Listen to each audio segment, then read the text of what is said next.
Hello বন্ধুরা, আপনারা সবাই কেমন আছেন? আশা করি ভালো আছেন। আমিও ভালো আছি।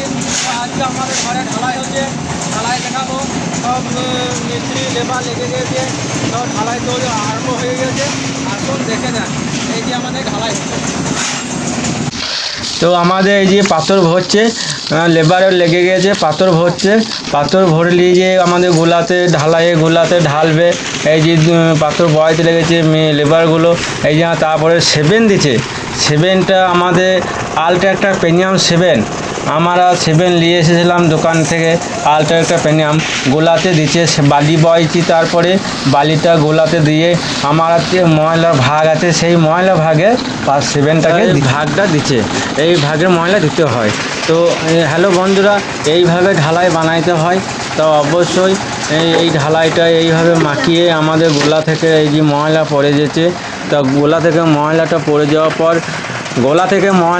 যাওয়ার পর লেবারে আমাদের ঢালাই বয়ছে। এই যে আমাদের ঘরের সিঁড়ি দিকে নিয়ে লেবারে ঢালাই বয়ছে মাথায় করে, এইভাবে নিয়ে দিয়ে ছাদে উপরে দিচ্ছে।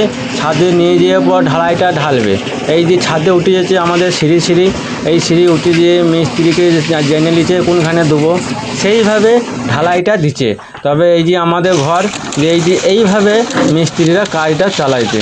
তো বন্ধুরা, এইভাবে যদি মিস্ত্রি কাজ করে অবশ্যই ছাদটা ভালো হবে। ছাদ এইভাবে ভালো হলে আমাদেরও খুব ভালো হয়। মিস্ত্রি কোনো অসুবিধা করেনি কো। আমাদের কাজটা খুবই দেখতে ভালো লাগছে, খুব সুন্দর হয়েছে। আমাদের এই ছাদটা মোটামুটি 45-50 ব্যাগ সিমেন্টের কাজ হচ্ছে। তা এই ছাদটা ভালোই হয়েছে, খারাপ হয় নাই কো।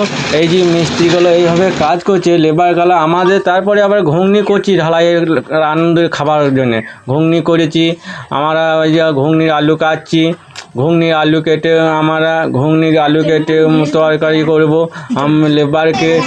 লেবারের মিস্ত্রি খাওয়াবার ব্যবস্থা করেছি, করে দিয়েছি।